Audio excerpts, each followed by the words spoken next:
Hi, Timberwolf here. So in this video we're going to be building a locomotive for my train set.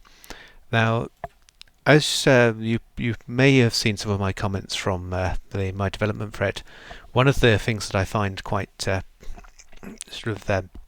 good in a train set is that the player gets a lot of locomotives introduced quite quickly, and you can see here there's sort of early in the game, early in my sort of beta set, which will start at about 1900. There's still quite a few gaps early on, so I thought I'd add the Star Class, which is a large GWR express locomotive, and this would be a good additional bit early in the game. There's not that many expresses. You have sort of the Midland 1000 class, but that's quite low tractive effort. That's not very powerful. So this is coming in as sort of 1906, coming in as quite a powerful, heavy locomotive. And I don't want to bore you too much with going through the stats. So this is my tracking table. This is how I assemble these stats, sort of try and calculate rough powers, and so on. So the bulk of my work actually takes place in Magic of Voxel, and this is a voxel editor which is used to by a lot of voxel artists. They create quite interesting scenes. There's got clever rendering, and you can see here the BR Britannia class. So I'm going to just start and create a new model. I use the sizes I calculate based on whatever stats I can find. For the Star Class I couldn't find good lengths. I kind of guessed it based on this is the type, this is the length of it. So we're going to create a new start. So I use 120 by 1 by 52, and this is sort of the scale that I use. And I start with one wide because actually my first thing that I tend to do with one of these is to build the wheels.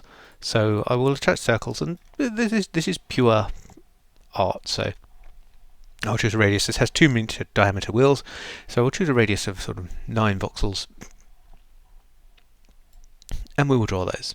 And you see, sort of, there we go. So this I will sort of start just by drawing these and putting the sort of the free inline like this. This is probably about right for locomotive. Some of these are more close coupled, some of these are more distant coupled, and then to draw the sort of the front wheel trucks as well. Actually, those are a bit small. I usually go for radius 5, and this sort of starts telling me where I want things to be. So I'm going to just move these all across a bit because I want space for the buffer beam. I want sort of the space there. So my next step is just fill in some wheel centers. And one of the joys of using this workflow in the fact that the models are so big compared to their output pixel sizes, you can actually get away with a lot here. So this shading that I'm doing here, the wheels are probably only sort of 4 pixels each, or so in game. So they don't need to be too detailed. I then have some nice tricks that I use for this. So if I scale it by y8, I get my sort of nice wider 3-dimensional wheels. But what I can now do is I can set this to my gauge. So, and this was something that I found by experimentation, right? So that 36 voxels wide is the same gauge as Timberwolf's tracks. I can move the wheels over like this, and this will all come out nicely. So my next step, I have kind of a strange thing, which is I will draw axles on these, and they don't really show, but I find that this helps me to visualize sort of where various things should be in relation to the chassis. I'm going to mirror that so that appears on both sides, and just draw the centers. And this is very nice sort of magical voxel trick. I can just attach faces like that, mirrored, and I get my axles. So that comes across like that. Do the same for the front wheels. You'll notice that the front wheels are very, very large axles in relation to the size of the wheels, but this doesn't matter. The stuff that I'm doing here really is just to help me. You don't see any of this in game, and I'm also going to set up a sort of a dark frame behind this, and this really is just for the renderer, which is based on, so the way that these are rendered is you will have a raycaster, and the raycaster sort of starts from a camera angle and casts rays towards the object, and obviously this area here is purely, this sort of large black area is purely if a ray goes through between the wheels and I want a dark pixel there. I don't want to sort of show the inside of the chassis.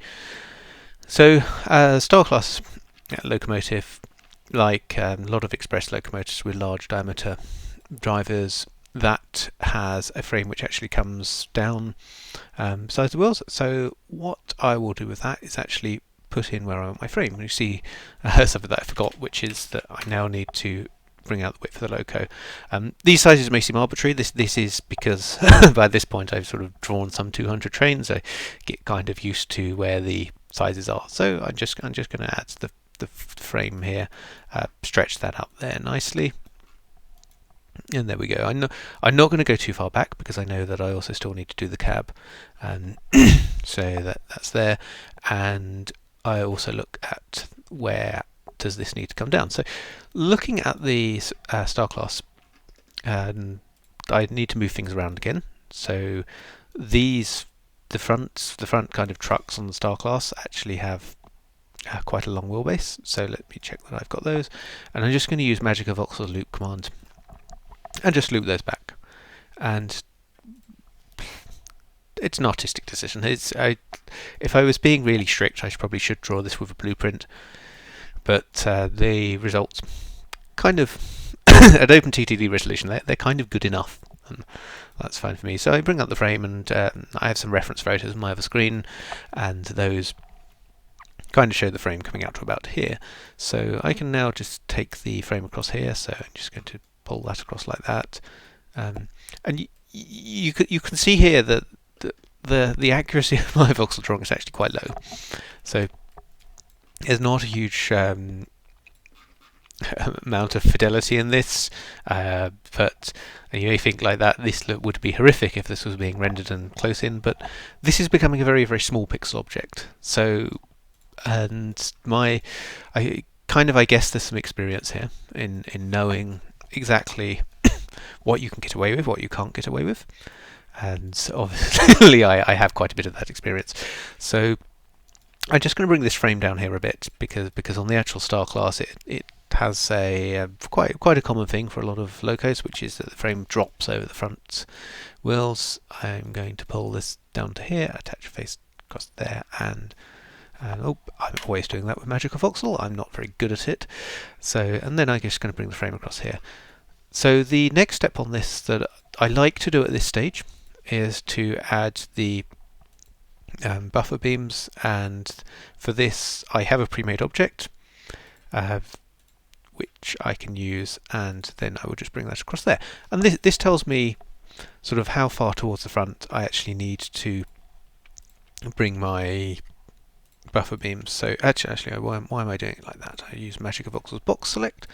So this is a nice feature actually in the more recent versions of Magic of Voxel, which I'm using simply because a lot of my objects, certainly the later diesel locos, those are much larger than Magic of Voxel's old limit of 126, I think. It was 126 by 126 by 126 that I used for Timberwolf's road vehicles. And actually I started to find, like with road vehicles, that I was becoming limited by that when we were getting to the sort of large articulated trailers and things that, especially at 4x zoom, meant that you could definitely see that there was not quite enough detail, and that you could get down to sort of seeing the individual voxels, which was not the effect that I was looking for. So this is my buffer beam. I have a kind of a standard approach which I use for these, which I just use the dark red in this. For anybody who's familiar with OpenTTD graphics, you'll recognise that this is basically the TTD palette. The tool chain which I wrote, the sort of what was originally transrender and then became GoRender, are actually palette aware. So they do understand the special meanings of the TTD colours. So like this range is company colour, this range is company colour 2, and so on. So having talked about company colour, let's use it. So my first thing that I tend to do with these is on locos which have this sort of feature of the frame which drops, is to then add the wheel arches. So we kind of just take this, it doesn't have to be super sophisticated. So all I'm going to do here is just take this, sort of add a nice wheel arch. Actually, that looks a little off center. So what I'm going to do is just see if I can pull this out a little bit. So yes, I'm that across there, across there, across there, across there. So that actually lines up with the wheel. And this actually, just looking at my reference photo, and I'm just thinking how high up the Star Class goes. Star Class actually, certainly my photo of it, the top of it will be painted dark.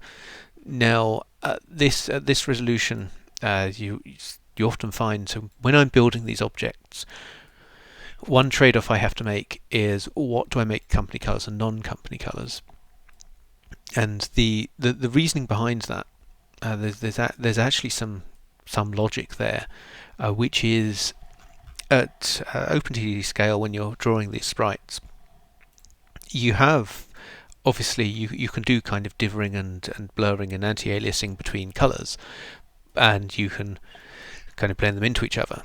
But when you get to a boundary that's between a company color and a non-company color, you are restricted to basically either have to choose something that's in the company color range or that's not in the company color range. And so that you end up with a hard edge there.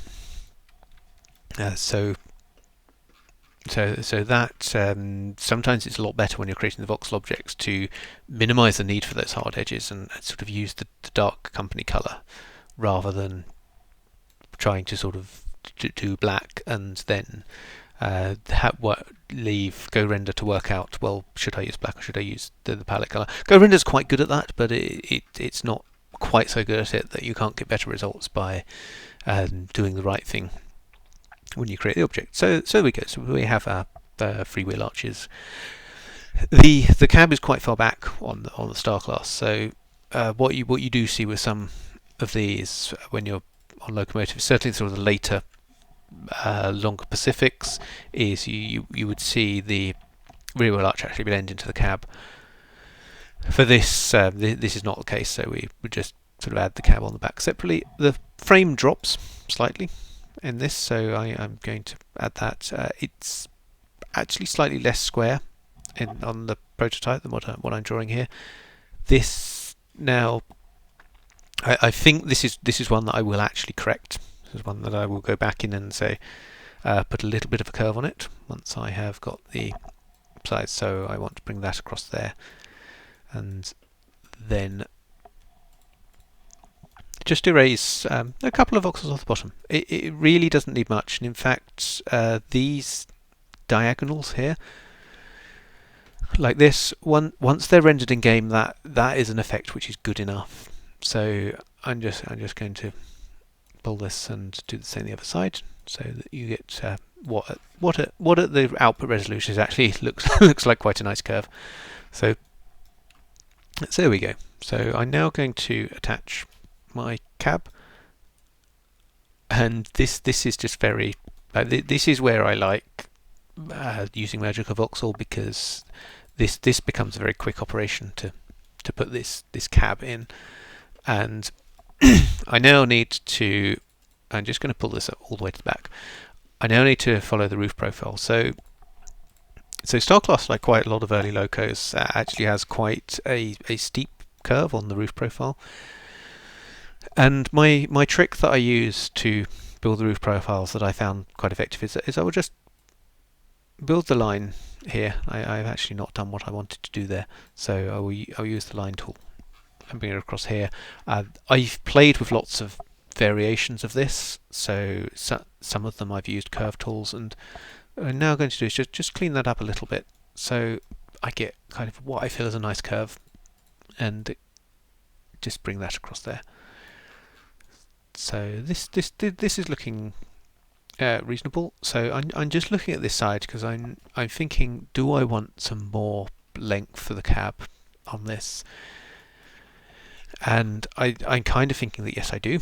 So I'm going to bring these. I'm actually going to select them with this, and this is like a lot of this voxel workflow is just working out what can I get away with that scale will cover, that will look fine. So I'm going to actually bring this out, and I'm actually going to do something that you shouldn't really do, which is to kind of just bring this a little way into those wheel arches.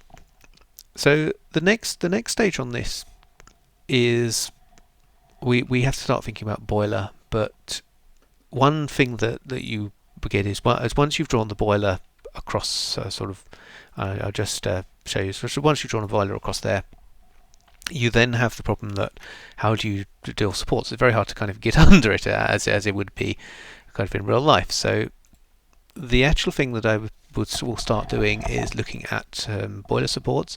This also, because I'm working for photos, I'm not working for a blueprint, actually gives you some nice reference points as well for sort of where the color changes occur, where the various different things occur. So I'm going to just put in so a kind of rudimentary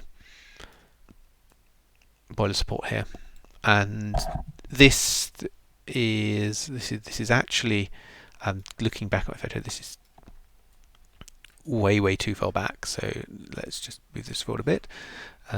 This is where the front of the boiler on the prototype is actually painted in this sort of dark grey black colour, so it doesn't matter too much that this will be intersecting, and these will end up and kind of blending into it. I am also going to attach, there is sort of just ahead of this wheel arch. And actually, one thing I'm noticing on this is just that these wheel arches are just too large, and I think this is where I'm running into problems with the cab. So I am just going to trim a little bit off these. Oh, let's not trim that.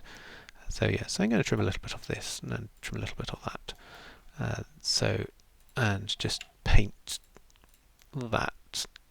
This probably is not quite perfect, and then to do that, I'm also going to take this and I'm going to move it. I'm going to move it back a little, and so one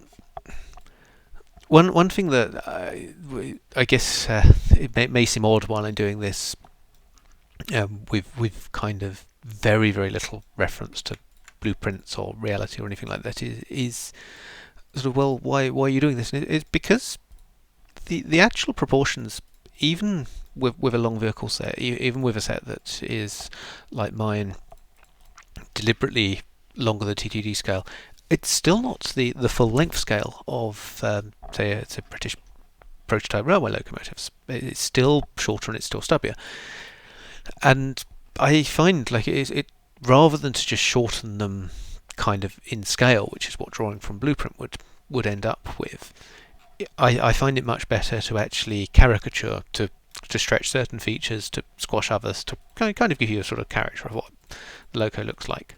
So in this, we're now going to add the boiler. So, and this is where also, and you'll see me screw this up because it's so quick to do. So I could screw it up like that.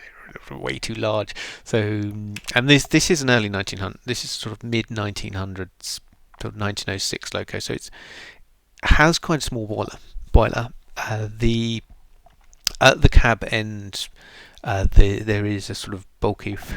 Oh yes, I think it's a smoke box. I don't actually know enough about trains what the big boxy thing at the back is. I think it's a smoke box. Let's call it a smoke box, and people can correct me. So I'm going to draw this, and this is where I really enjoy the voxel workflow, because this is so quick. This really is just so quick to do. And sort of in pixel art, you will be spending so long shading this. What I have noticed is that this is actually too small. It is sort of, you can start to see the proportions in it wrong. So I'm just going to do this. I'm not going to do that. I'm going to move it by face. So I'm going to move this forward. So this kind of looks about right.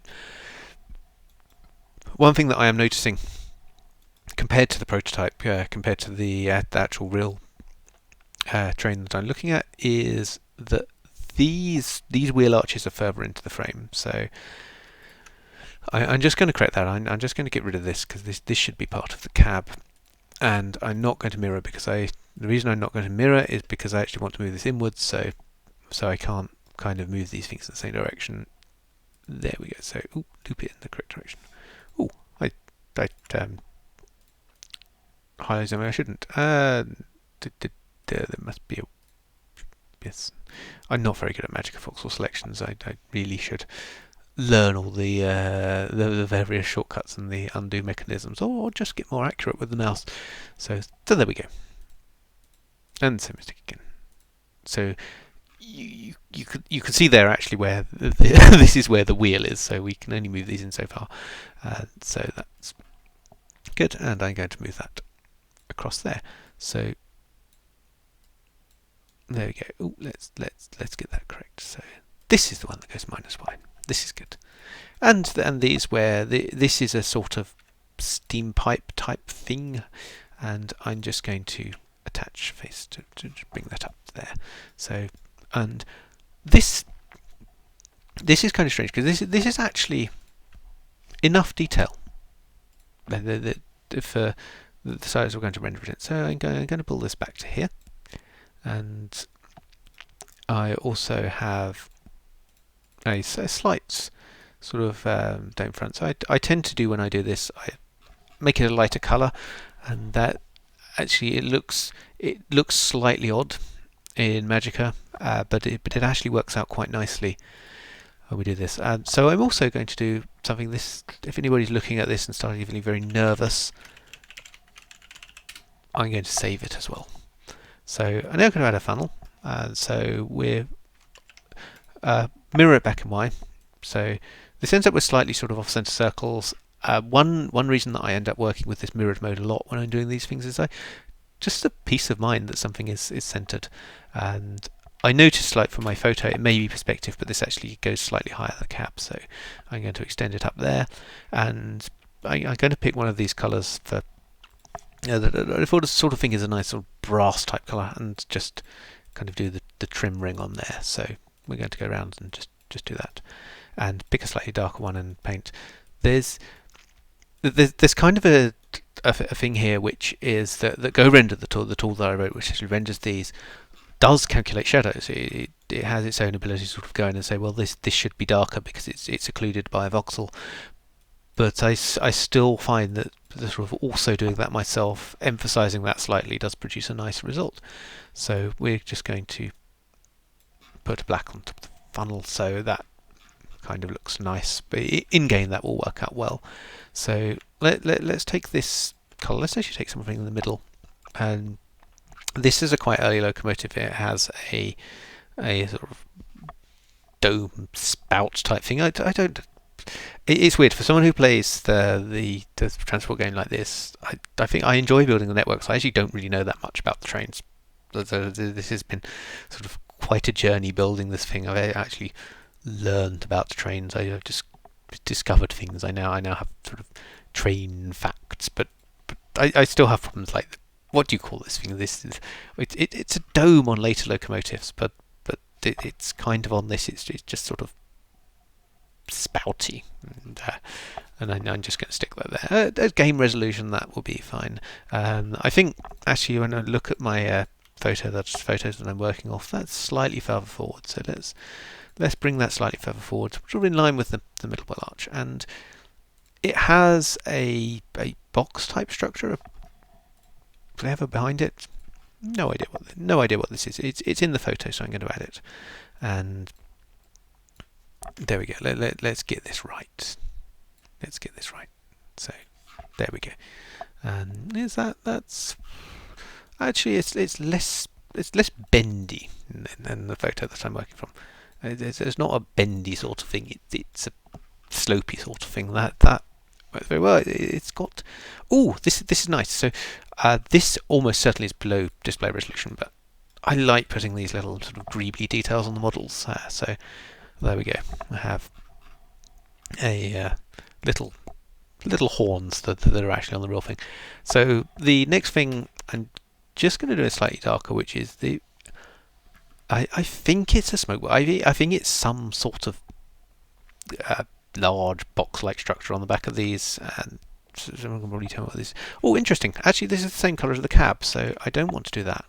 I'm actually going to go quite a bit darker with it. And this, so one of the things which actually works quite well with these in OpenTTD is because you're rendering down sort of a quite limited 8-bit palette, you're rendering down to quite small objects as well.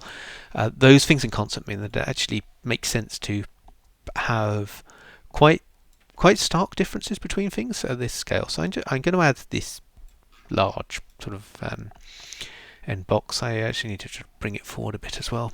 So, and it's not quite as rectilinear as this on the real thing. It does have a bit of a curve to it. So we can pull that curve across a lot of these. Right. So, and yes, this looks fine. And early on, this I now tend to do sort of quite by hand. I will just draw the curves.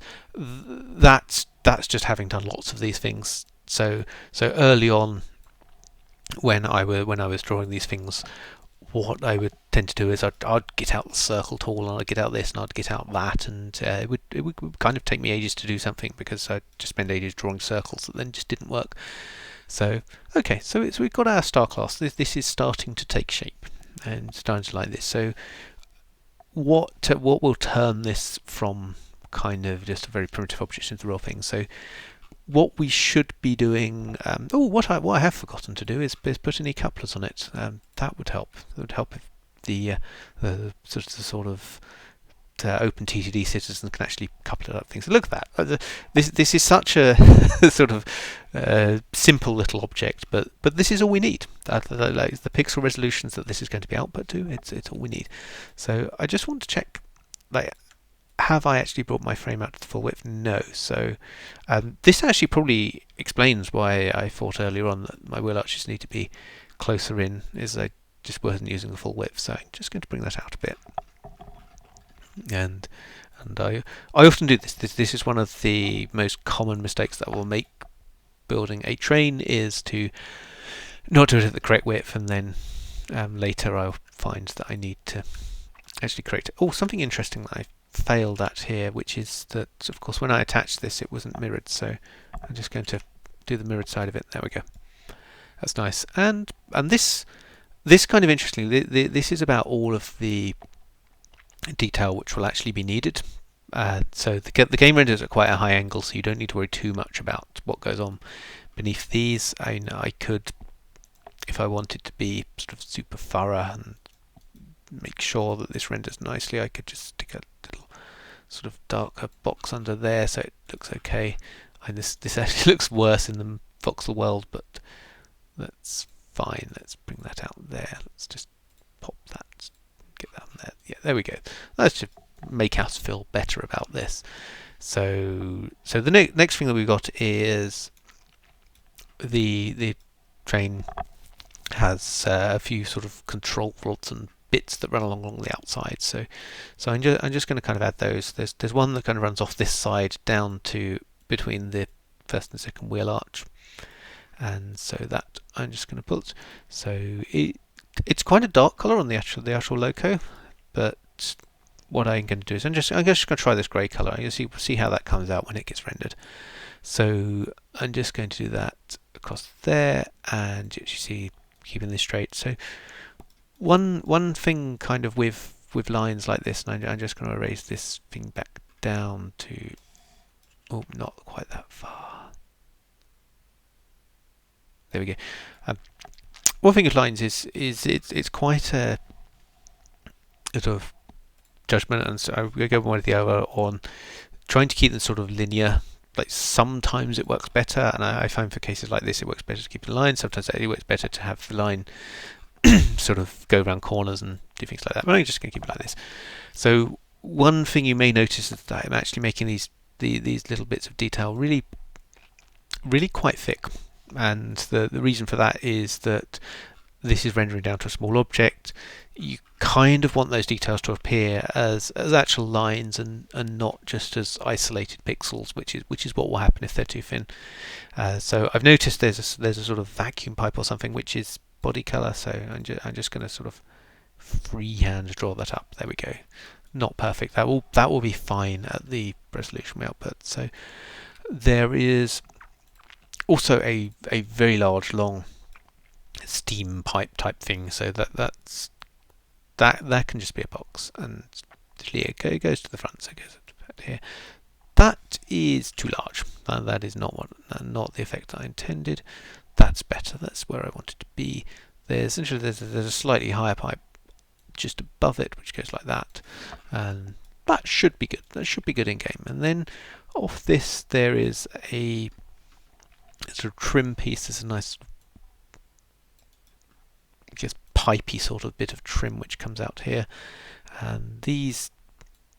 So the way I tend to do these is just to sort of bring them up across the front like this, and again it's kind of strange because this looks ridiculously chunky here, but once it actually gets in game, this will look really quite nice and fine.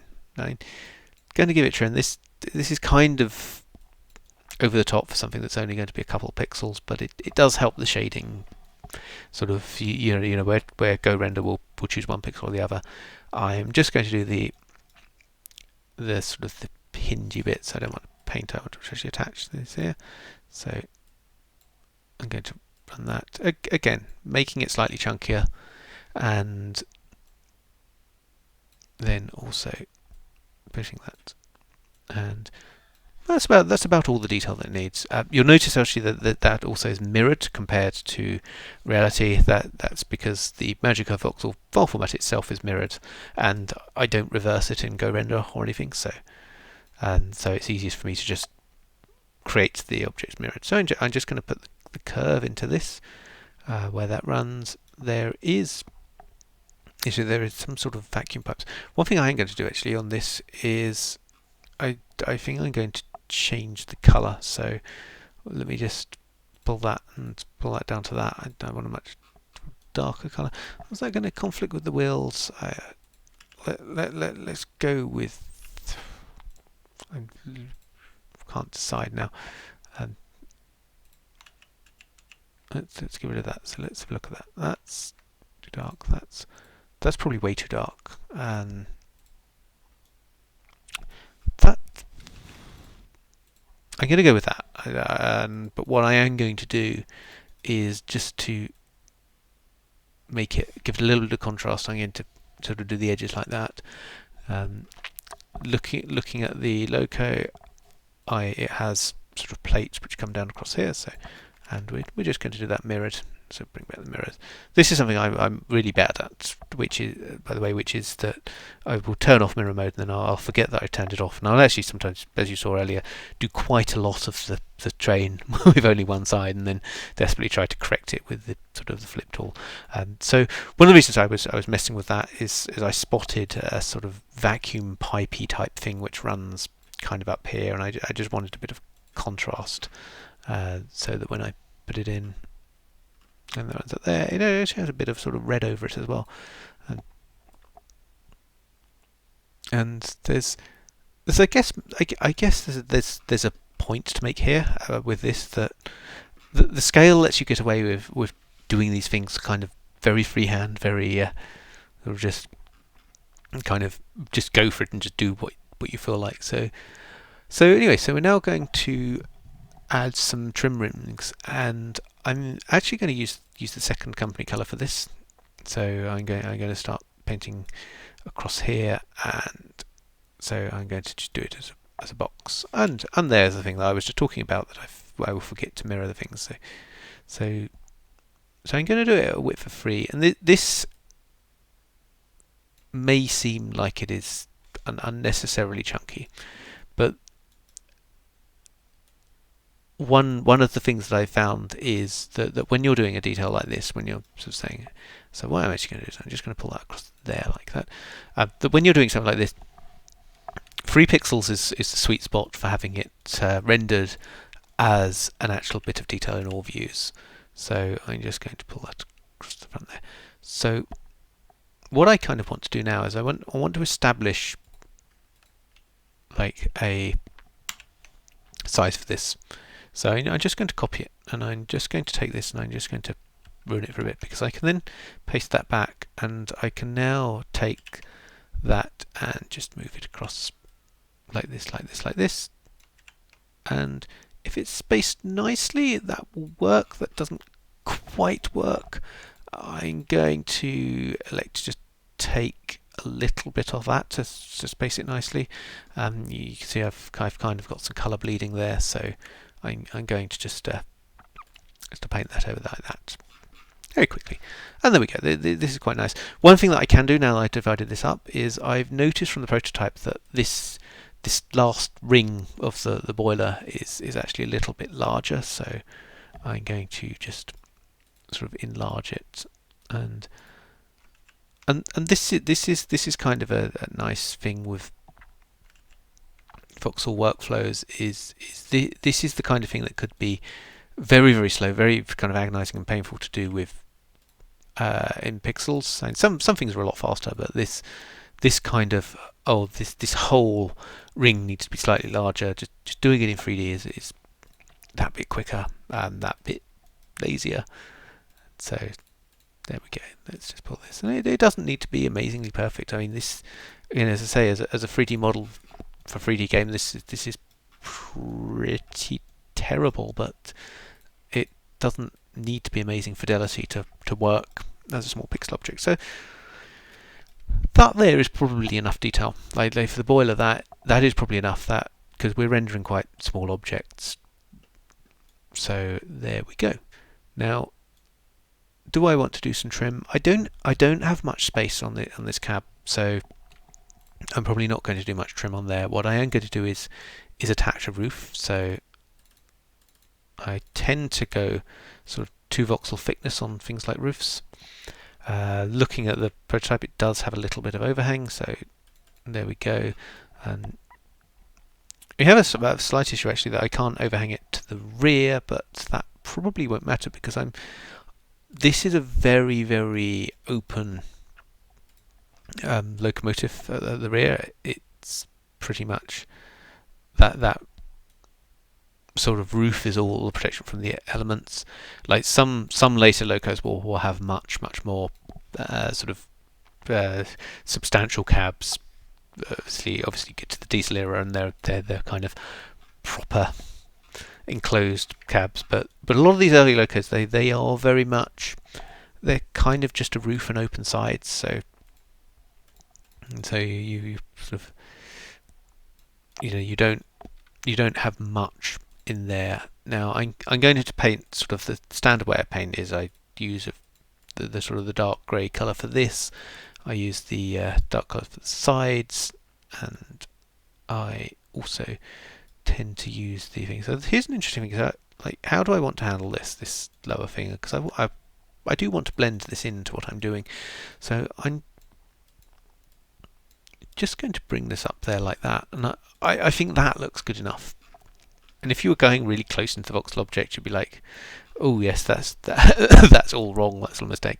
But you're not going to get that close. So I'm just going to now cut out the sort of the big circle, which is the rear cutout on this loco. It's quite large. That would be exaggerating it, I think. So let's bring it out like that. And yes, there's a sort of a little handly type detail on this cab. So I'm just going to add that. One thing that's interesting is the windows on this are actually quite open, they're quite opaque.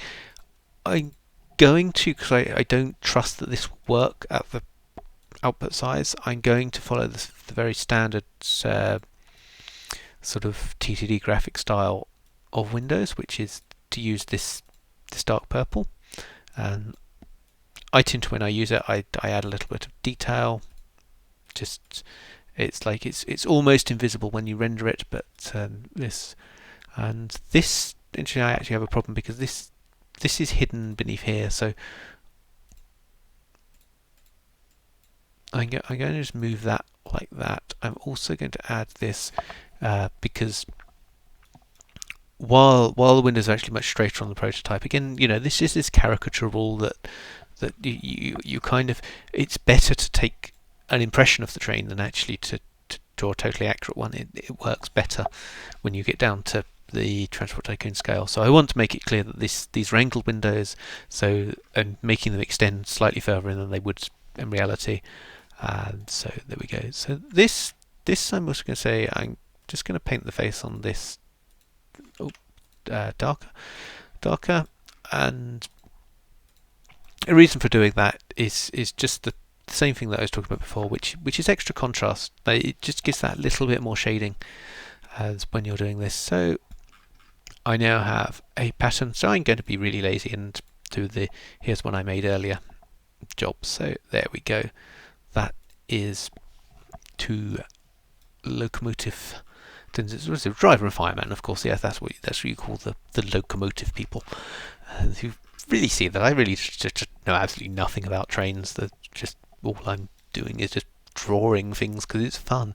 So here we go. Let's put some step type things. Are they steps? I don't know. No, I kind of feel that I'm at risk of being corrected lots by trained people here. So yes, I'm just going to put the steps around. And this is a wonderful thing with drawing at this scale. These things really do not have to be perfect. Like you can get away with a lot. And this seems like a really cavalier attitude, and it's terrible. But this is how you end up sort of coping with drawing these large train sets. And I'm just going to put the sort of the nameplates on the side. This, like, because I'm now not working in company color, I can get away with doing quite a lot. So as long as this is picked up as non-company color, like, it will look fine. So good. So looking at the prototype, what do I have to do next? I have a lovely nameplate, and wow, I'm looking at this. The GWR nameplate is really quite a substantial chunk of metal on this engine. So you see here that some of the voxels are overlapping, and it shouldn't. But there we go. Let's just put them in anyway, and let's pretend it's fine. So there we go. Oh, that's a bit too far. There you go. I'm just talking about pretending it's fine, and then I'm completely contradicting myself by going, no, it's not fine. You've got to get it right. So I'm just going to put the nameplate on the top. So this will be a very thin, dark black. I'm not entirely sure what Go Render will choose to do with shading this, whether it'll leave it very dark or whether it will decide that actually quite a lot of light is falling on it. It needs to be a lighter shade of grey. So there we go. That'll do. Yes, the nameplate is quite tall on these. So I'm getting quite close. I'm getting very close to having a loco. So there we go. Now, what's missing? Well, this is an outside cylinder locomotive. I think it's called outside. Outside, we can actually see them and the sort of chuffable bits that they attach to.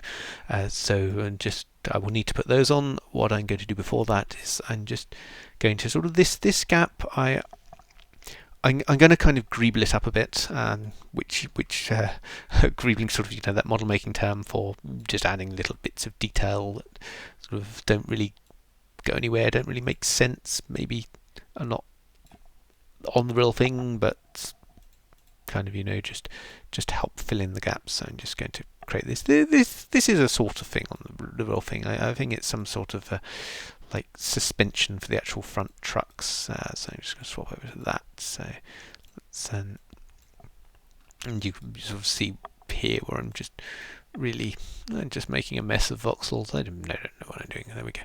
That will do. That won't do, but that will. So yes, and don't forget, it's going to be rendered away from like out here. This will be fine. So the next thing we need to do is to attach some cylinders. This is I actually give this some power. So I'm just going to do is pull that out here. So interesting question on these is what to do this. So I have a fairly standard approach with the cylinders, which I tend to do them in the actual loco color. I'm looking at my reference photo. My reference photo says these should actually be black. I'm also going to make this just a little wider, so I actually get enough room to make some kind of curve on them. So I'm just going to attach that out there, and I think I might actually make it slightly lighter. So there we go.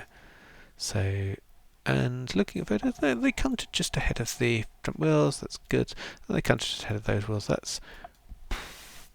Is that possibly getting a bit large? So I'm just going to do that, and I'm just going to attach that as a circle. Actually, the larger cylinder is the lower on these. So I'm just going to attach that like that, and that like that. No, get it right. There we go. So this, and again, this is something that's only seen at the game scale. Really, it's not. It doesn't need to be that sort of high fidelity. So what we're now going to do is just attach the sort of something approximating just the sort of guides. This again, I should probably read like a book about trains and go like how do they work, because I don't really know what this thing is. I know it's part of the valve gear and it sort of stops things on the side go pinging off and falling down an embankment or something, but I don't really know what it's for or why it's there or even that much how it's supposed to look like, other than sort of at the game scale there's going to be a tiny little bit of silver there. So cool, and that's the Star Class done. We will need a tender for it as well.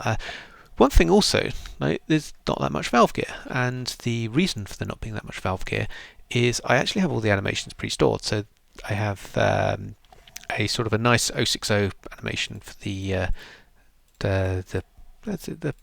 Sustainio Jubilee, yes, which is not an 060, sorry, it's a Pacific. I know at least that much. It's like it has extra wheels in front, but you can actually use it for all sorts of trains which have this sort of configuration.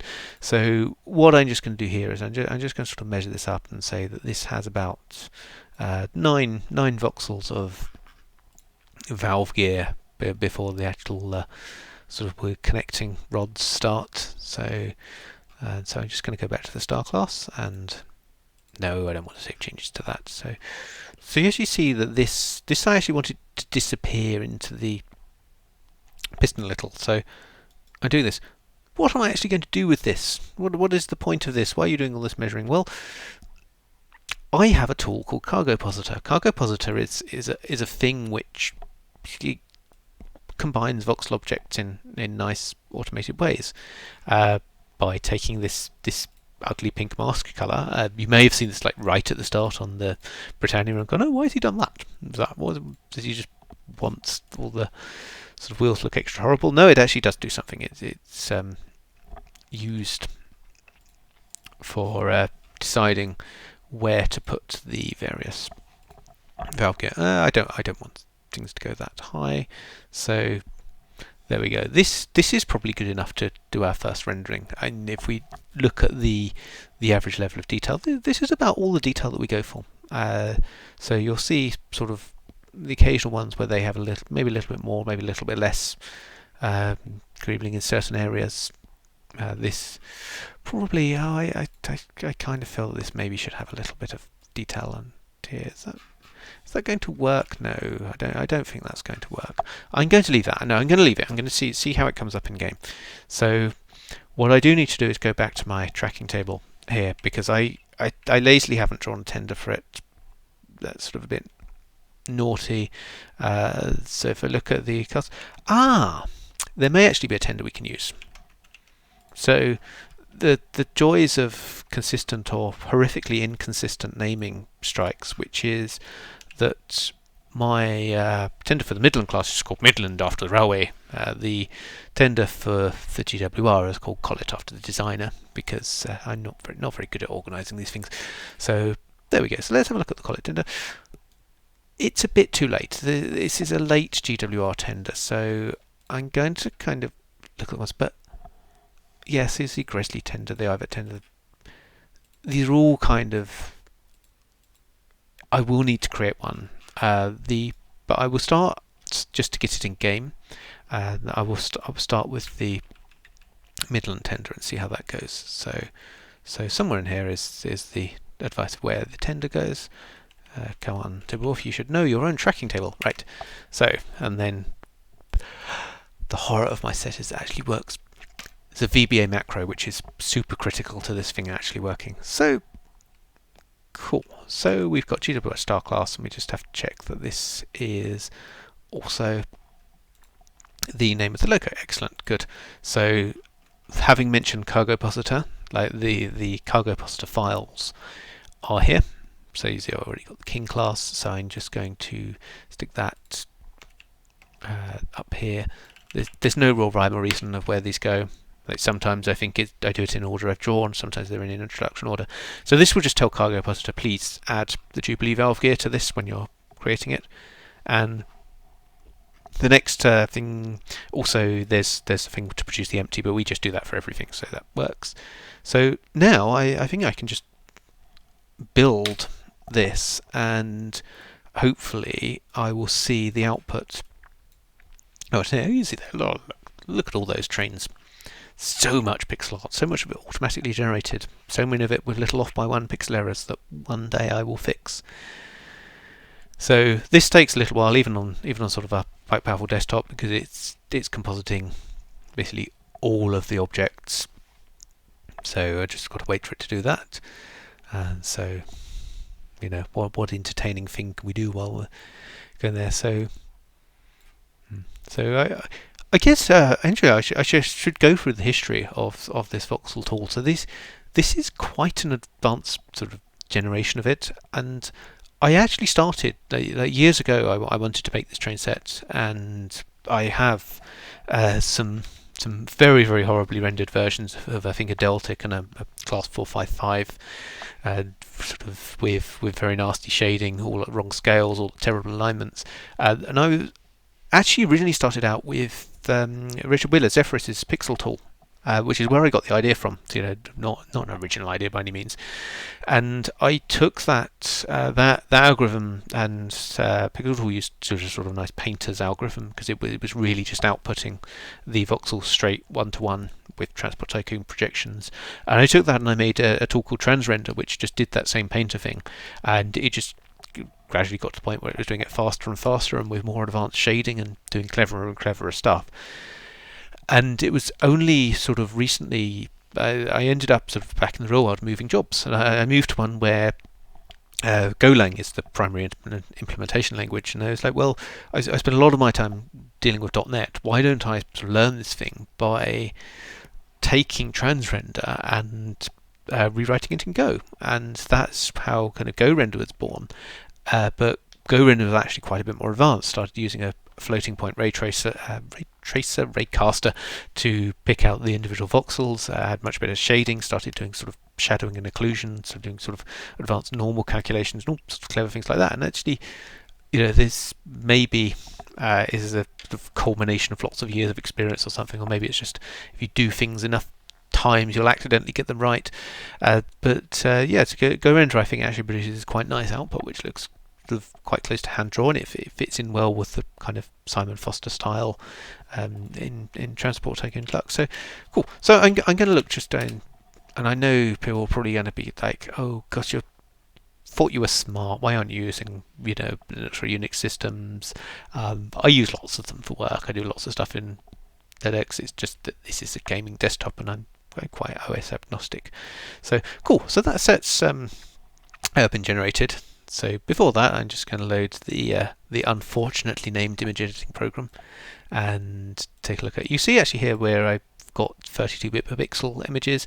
I don't use them in Timberwolf trains currently. The set has quite a big file size, and the results are kind of good enough where they are. So let's have a look at the actual images which are going to be used in games. So GWR Star Class AVP.